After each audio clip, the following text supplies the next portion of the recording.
And the more research I do, I'm starting to realize that SpongeBob's pineapple was damn near a mansion.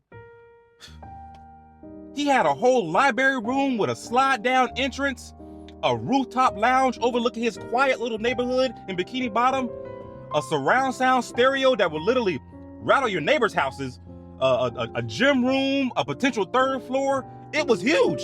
I mean, it's gotta be at least like 4,000 square feet. And a lot of people in Bikini Bottom were living in these pipes or catalytic converters or whatever you call them. SpongeBob was in a living organism. That's the definition of luxury. And SpongeBob got them thick walls. He had a dude living inside his walls and he didn't even know about it. This pineapple got structure and foundation. The shit grew straight out the ground, so you know he owned it. All he gotta do is pay his property taxes. And this definitely ain't the ghetto. This is 124 Conch Street. You see the kids playing around, jellyfish fields right up the street. The property value must be up there. And look, there's a lot of episodes and a lot of rooms I didn't even get to. This man's place was huge. Hey, they always say, don't judge a book by its cover. And when you really look at it, SpongeBob was pretty good with his finances.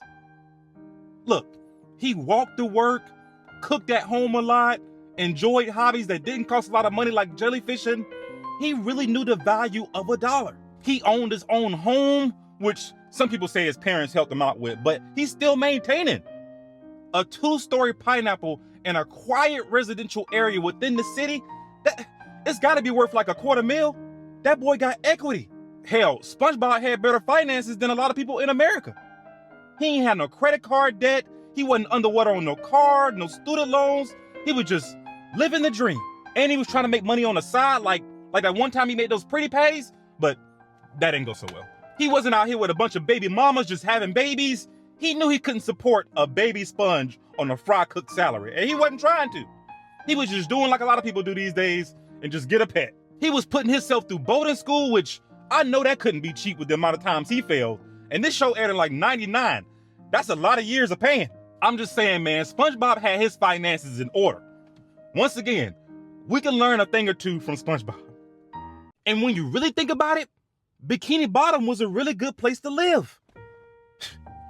Look, a walkable infrastructure, low crime rate, a lot of people were able to own homes. You didn't see a bunch of apartments everywhere.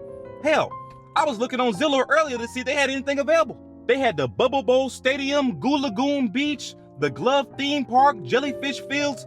There was a lot of recreational stuff going on here. It really is a good place to raise your kids with a bunch of schools, play areas, parks. It's nice down there. You just gotta get past the radioactive waste. They seemingly solved most of their homeless problem. Hell, instead of being homeless, you can just live under a rock. I mean, compared to rock bottom, this is way better.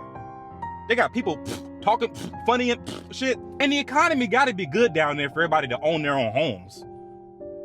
I wonder what the job market is looking like down there. Hey man, if anybody trying to sell their crib in Bikini Bottom, let me know first so I can put my bid in. I got the down payment right now ready. I'm trying to move out my city. And we sit here talking about SpongeBob's pineapple. Have you seen the Sandy Cheeks estate? This squirrel got an environmentally controlled dome on the sea floor with an oak tree house protruding out of it, lush sequoian grass everywhere, air filtration, airlock system. This is some advanced technology shit. And it makes sense. She's a squirrel scientist. She had help from NASA to build this damn dome. So advanced, she can hibernate for the whole winter and not even need to touch it. It can run on full autopilot. This is a whole nother level of luxury. Just imagine, it's 110 degrees outside. I can change it to an actual blizzard in my house. My AC can't do that. We're not talking about mansions anymore. This is more like a smart dome. And just think about it. The technology, the intelligence, the suit, the fact that she had a whole warehouse full of robots. She's really like the Iron Man of the sea. Iron Woman, if you will. Iron Squirrel? I don't know. And when you really look at the setup, there's gotta be like some power wires underneath for a power generator or something. This whole setup is just nuts. And it's always Plankton's the bad guy. Plankton's evil. Plankton wants to take over the world. But have you ever stopped to think that maybe Plankton was just a little misunderstood? Maybe you were just hearing his story from the wrong perspective. Look, Plankton is just like a lot of people in this world. He went to college. He has a wife and kid to take care of, even though they're artificial. He owns his own business. He's just trying to do right in this world. And not to mention, he's a damn genius. Just because he invents stuff like those brainwashing helmets or giant robots or maybe even wants to destroy Bikini Bottom every once in a while does not make him a bad guy. He just has anger issues, and that's pretty common in this day and age. They can rebuild the city. It's been done before. No big deal. And do you know how hard it is to run a struggling business? To not have any customers ever? And this cheap-ass crab across the street business booming.